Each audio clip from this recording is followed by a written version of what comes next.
तो जबरदस्त तरीके से बरसीं सुषमा स्वराज आज सदन में और उन्होंने साफ कहा कि चर्चा के लिए आगे आए सांसद। लेकिन इससे पहले आपको बताते हैं कांग्रेस ने किस तरह की रणनीति तैयार की। कांग्रेस के संसदीय दल की आज बैठक थी और इस बैठक में सोनिया गांधी ने सीधे सीधे प्रधानमंत्री मोदी को आड़े हाथ लिया। उन्होंने कहा कि प्रधानमंत्री मोदी मार्केटिंग में लगे हैं, मन की बात करते हैं, लेकिन क्यों वो संसद में मौन है इसका जवाब दें। मन की बात करने वालों को संसद में भी बोलना चाहिए।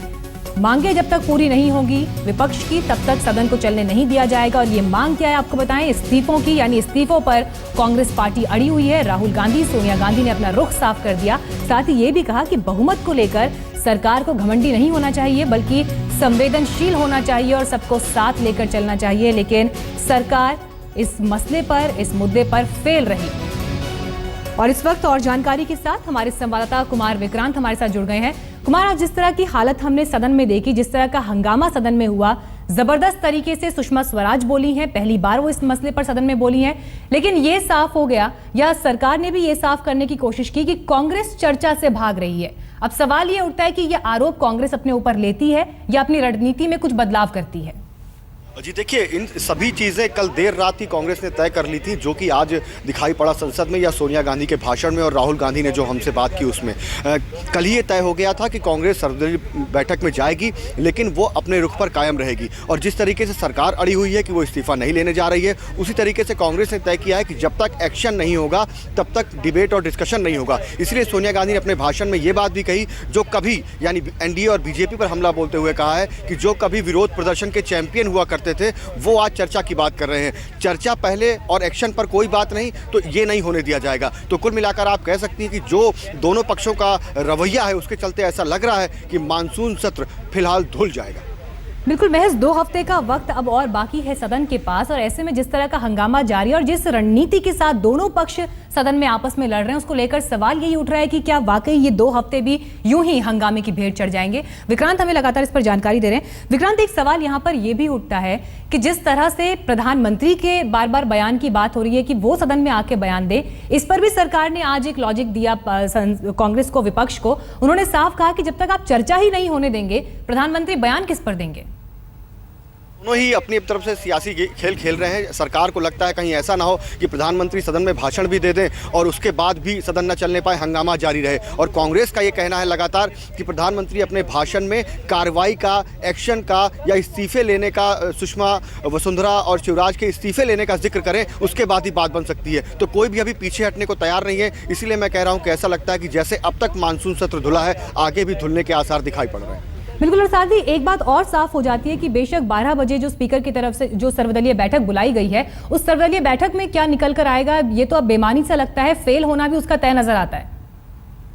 तो ऐसा लग रहा है कि फेल हो जाएगी सर्वदलीय बैठक, लेकिन एक बार इंतजार करना होगा उस बैठक का। और एक अहम बात यह भी, कांग्रेस ने कल विपक्षी नेताओं से भी, गुलाम नबी आज़ाद जो कांग्रेस के विपक्ष के नेता हैं राज्यसभा के, उनसे भी बात की है। और अहम बात यह है कि इस पूरे जो हंगामा है या जो सियासी झगड़ा है, इसके केंद्र में बिहार के विधानसभा चुनाव है, जहाँ सरकार की साख भी दांव पर है। और विपक्ष को लगता है कि दिल्ली के बाद अगर बिहार में मोदी रथ रोक लिया तो कहीं ना कहीं बैकफुट पर आ जाएंगे मोदी। इसीलिए अंदर खाने, जहाँ एक और समाजवादी पार्टी जैसे दल खुलकर सामने नहीं आ रहे हैं, लेकिन वो भी चाहते हैं कि बिहार में मोदी रथ रुके, इसलिए वो कांग्रेस के हंगामे को खुलकर नहीं तो अंदर खाने समर्थन करते हुए भी नजर आ जाते हैं। तो इसलिए बड़ा मुश्किल है कि सदन में कार्रवाई चल पाए। और राज्यसभा की अगर बात करें तो वहां तो सरकार के पास आंकड़े भी नहीं है, वहां पर लगातार विपक्ष सरकार पर हावी हो जाता है। और इसीलिए कांग्रेस भी अपनी एक मजबूत स्ट्रैटेजी के साथ यहां पर मैदान पर उतरी है, ये सोचते हुए कि अगर यहां पर सॉफ्ट स्टैंड ले लिया या नर्म रुख अपना लिया तो फिर किस मुंह से आगे जनता के सामने जाया जाएगा। इसलिए लगातार इस्तीफों की मांग हो रही है। सीधे सीधे सोनिया गांधी ने, राहुल गांधी ने यह साफ कर दिया कि जब तक इस्तीफे नहीं होंगे तब तक सदन को चलने नहीं दिया जाएगा। 2 हफ्ते का वक्त बाकी है, 13 तारीख तक ही सदन चलना है। और ऐसे में आज जो स्थिति हमने देखी, जिस तरह का टकराव दोनों पक्षों के बीच में नजर आया, उसके बाद यह साफ तौर पर कहा जा सकता है कि बहुत मुश्किल है यहां से क्या कोई समाधान निकलेगा या कोई समाधान निकाले जाने की कोशिश होगी। नजरें हालांकि 12 बजे जो सर्वदलीय बैठक होनी है उस पर भी टिकी रहेंगी। क्या यहां पर किसी तरह की बातचीत बनती है, कोई फॉर्मूला निकल कर आता है या नहीं आता। कुमार, जिस तरह से कांग्रेस पार्टी की जो बैठक हुई है 9:30 बजे, उसमें राहुल गांधी और सोनिया गांधी ने क्या संदेश अपने सांसदों को दिया। साफ तौर पर यह कह दिया गया कि सदन में यूं ही हंगामा चलता रहेगा, किसी बातचीत या चर्चा के लिए कोई गुंजाइश नहीं है। जी, तो कल कांग्रेस ने तय किया, उसकी परिणति दिखाई पड़ी सोनिया गांधी के भाषण में जो उन्होंने अपने सांसदों को दिया। उसमें 3 बातें बड़ी अहम थी। एक तो प्रधानमंत्री पर हमला, व्यक्तिगत हमला, सरकार पर हमला। दूसरी बात, इस्तीफे की बात पर हम अड़े रहेंगे जो हमने मांगा है। जो पहले कभी बीजेपी विपक्ष में थी, जो उसका एटीट्यूड होता था, जो रवैया होता था, वो पहले कहते थे कि एक्शन लीजिए फिर बहस होगी। तो आज हम अगर ऐसा कर रहे हैं तो आप क्यों नहीं मान रहे हैं? सोनिया ने कहा जो तथ्य सामने आए हैं उन तथ्यों के आधार पर गंभीर मामले हैं और संख्या पर मत इतराइए, जवाबदेही और संवेदनशीलता अहम होती है। तो तीनों बातों पर सोनिया गांधी ने जोर देकर यह संदेश दे दिया था अपने सांसदों को कि अगर इस्तीफे की बात नहीं आती है या प्रधानमंत्री अगर भाषण देने भी आए, संसद में इंटरवीन करने भी आए, तो उनके बयान में अगर इस्तीफे का जिक्र नहीं होता है, बाकी जिन नेताओं का इस्तीफा कांग्रेस मांग रही है, तो उस सूरत में हंगामा जारी रहेगा। और वही लोकसभा में नजर आया और वही राज्यसभा में नजर आया। और यही बात कांग्रेस सर्वदलीय बैठक में भी कहने जा रही है। वो वहां पर जाएंगे मल्लिकार्जुन खड़गे और गुलाम नबी आज़ाद, लेकिन यही बात कहेंगे। और निश्चित तौर पर जिस तरीके से दोनों पक्षों का रवैया है, जिस तरीके से सुषमा स्वराज ने बयान दिया राज्यसभा में, उसके बाद ये नजर आता है कि फिलहाल कोई झुकने को तैयार नहीं है, कोई कदम पीछे खींचने को तैयार नहीं है और मानसून सत्र लगता है धुलने को तैयार है। अब विक्रांत, एक बात यहाँ पर और भी है, जब ये सदन शुरू हो रहा था, जब मॉनसून सेशन शुरू होना था, उस बार भी लगातार ये सवाल उठ रहे थे कि सुषमा स्वराज का जब बयान होगा सदन में, जिस स्ट्रैटेजी के साथ, जिस तैयारी के साथ वो सदन में आएंगी, ऐसा हो सकता है कि वो कुछ ऐसे तथ्य सामने रखें जिससे कांग्रेस पार्टी मुश्किल में फंस सकती है, उनके किसी बड़े नेता का नाम सामने आ सकता है। क्या ये डर कांग्रेस पार्टी के अंदर अभी भी है और चर्चा से भागने का एक रीजन, एक कारण ये भी समझा जा सकता है?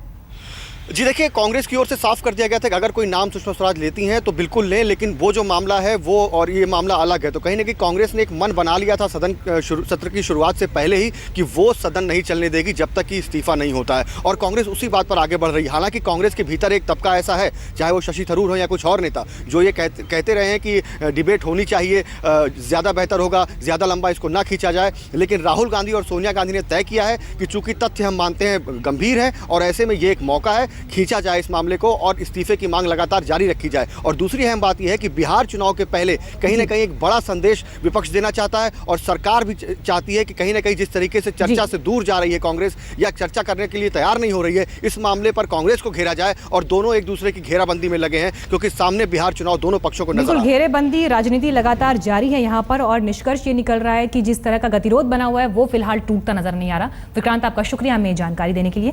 एक छोटी सी ब्रेक के लिए हम यहाँ रुकेंगे, फौरन लौटेंगे। आप बने रहिए हमारे साथ, देखते रहिए।